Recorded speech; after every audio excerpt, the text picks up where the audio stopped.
My name is Gerald Mead, and I work in collage and assemblage. And the source material for my work is often found objects. My background is in textile design, and so often there's an element of fiber in some way. But I'm using materials that I've collected, huge inventories of objects, often sometimes antiquated photographic materials. This particular piece is called Iconic Bruce, and it has some particular special meaning to me because it's a piece that I did to commemorate, memorialize a beloved and iconic, which is why the title is Iconic Bruce, Buffalo artist Bruce Adams, who was also a friend, he was a colleague, he was a mentor, and when he passed, I wanted to do something to memorialize or commemorate him, and it was really kind of too soon after the event, and so it took a while to kind of process and think about what I wanted to do and incorporate his memory, but also objects and materials that belong to him. So when Bruce was clearing out his classroom, he knew that I used photographic material such as slide transparencies in my work, and so he gave me his binders of his instructional slides. Included in that were some of his own slides. And so I have, using that material, I used the binder itself. So the main part of the piece is actually one of the binders that he kept the slide sheets in. Then there are 4 slides of his own work. I like to use objects that have a reference, but they may be familiar, but to others they may be unfamiliar. I mean, generationally, depending on somebody's familiarity or use of those objects. For an artist, for example, slide sheets and slide transparencies are stock in trade in terms of like entering shows. As an instructor, Bruce is a longtime educator, both at the high school level and also the collegiate level, becomes really that is what the core material is for your coursework. And also too, my own background as a curator, that's how we experience. I mean, often you'd send in a whole sheet of slides, and the way that the curator would look at it would put it up to the light and look at the slides. That we rarely kind of projected them, unless we were seriously considering it for an exhibition. But it becomes really the way that an artist's work is experienced, which may seem kind of odd because these works are 24 by 36, and Bruce worked much larger. But the other thing is, objects have a really a poignant nature to them because they're very personal. So all of these slides have his handwriting on them, right? You can recognize in both cursive or in block letters his documentation. There are 4 of them. Actually, this is the inside of the binder. So it's funny, my last name is Mead, and so going to school, people always thought there was Mead notebooks, and they wanted to know if I could get them free notebooks and things. But the Trapper Keeper, that was like the golden fleece of like the school material that you would get for the school year. So I like the fact that this becomes an object. It becomes the frame for it. It's the inside of the binder. The 4 slides, it's a series called Evolution. So there's Evolution 1, 2, 3. Then I left the fourth slide empty. Really to kind of suggesting that the work that was never completed, that might have been done more if Bruce had been with us longer. The other element in here, often my work has something enshrined in it. So as part of my background is living as a member of a religious community for a while. And so this idea of icon, this idea of relics, objects that are sort of sacred because they're revered or special. So the material, the object in there is actually probably one of the smallest pieces that Bruce had ever made. It was done as a multiple for a show that was done at NCCC, Niagara County Community College, back in 1994. The show was called Found Objects, and it was a 2-person show with Bruce and his colleague from the art education field, Michael Parks, who was a professor at Buff State at the time. And what they did is they made, I suspect that Bruce did, made rubber stamps of 3 objects, which became kind of a leitmotif in Bruce's work over time. It's a classical sculpture of a woman. The other one is a pre-Columbian vase form, and then the third is a computer chip. And so these are images, and 3 of them are right here. They're images that were reoccurring in the work. And so this joint show that they did was those objects appeared in a lot of the different works. And Bruce, and this is going back to 1994, and Bruce sent me the card for it, and I'm going to read this because it's it says so much about Bruce. I'm attaching this note because sometime in the past you indicated a desire to know the next time I had to work on an exhibit. Well, this is it. Although it's a modest show, I'm excited because it's the first body of new work I've done in some time.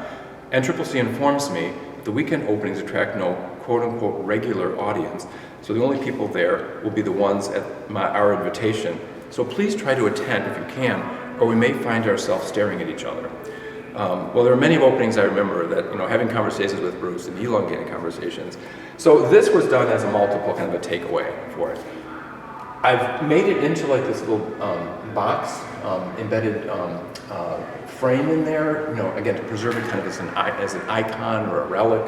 What's on there is a small piece of very yellowed masking tape that says "Living with Art," and that was actually the name on the binder. So I suspect that those were his instructional slides for that particular course that was called "Living with Art." And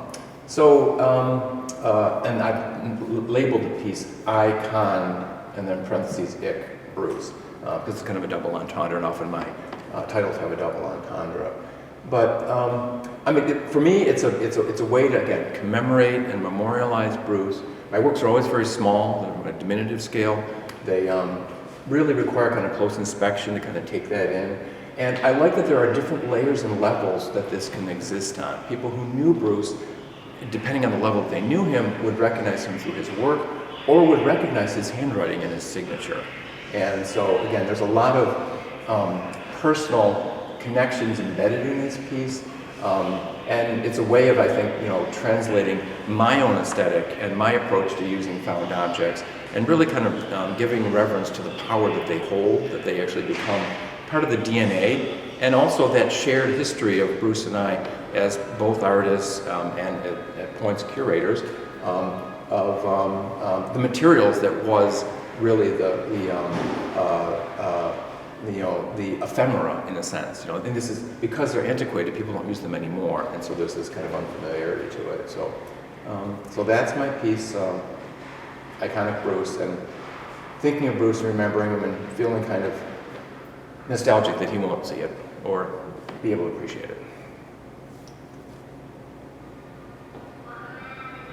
It's beautiful.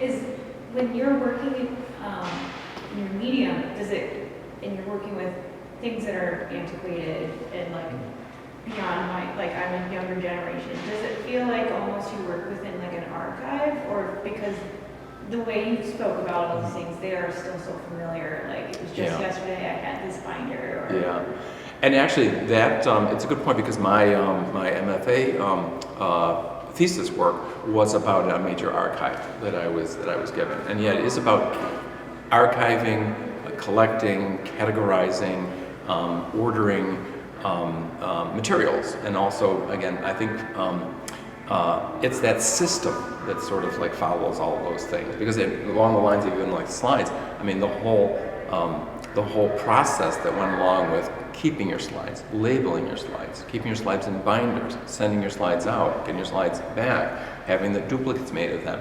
There's a whole system that's kind of embedded in that, which again is very different now than it was. I mean that technology has changed multiple times, from glass lantern slides, which really kind of we're talking like the turn of the century, to larger slide transparencies, and then to slide transparencies and digital images on disc. I'm interested in that as well as the process, and I think my dual kind of characteristics as a collector and also as a curator and also as an artist, I think those things overlap and blend and reinforce, and then kind of play on each other and play itself out in my work. I guess I'm also curious, like, is your workspace tidy or messy? It's organized. It's very small. Yes, it's a bedroom and a 3-bedroom apartment. Mm-hmm. But I have things very organized in groups and such. Yeah. And I'm also fortunate that people over time have given me giving me materials, because of Bruce giving me all of his slides. Now I have the slide mounts, and then they speak of different eras and such and that. But I will have something that I've had for maybe 10, 15, maybe 20 years.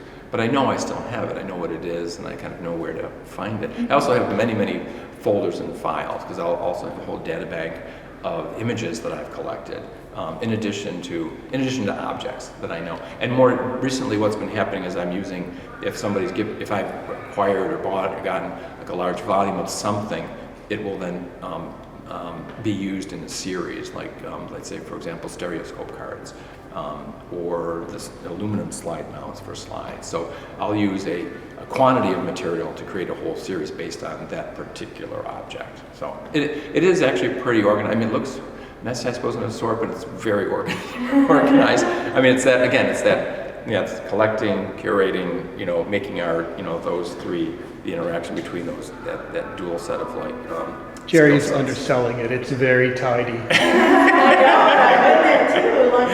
It's very tidy. Yeah. So organized. Artists are not hoarders. They're just collecting resource material. But they're not all tidy. That's right. No, they're not. All right. Thank you, Jerry. You're welcome. Thank you.